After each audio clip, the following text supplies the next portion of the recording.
الحرافيش اللي عايز تروح التحرير وعايزه تخرب البلد. الحرافيش اللي مش سامع الكلام اسمعوا الكلام ده. مصر مش للبيت، مصر انتوا عايزين تمزعوها او تقسموها او مش عاجبكم حد ان الحكومه عملت حاجه ولا عملت خير في البلد.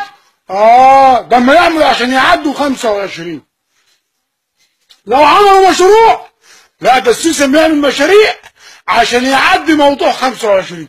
هتعملوا اخر في 25، هتعملوا عطلتونا ودمرتونا، هتعملوا ايه في 25؟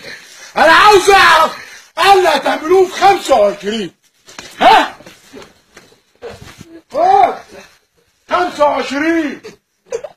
25 سنة تاخدوه. 25 يا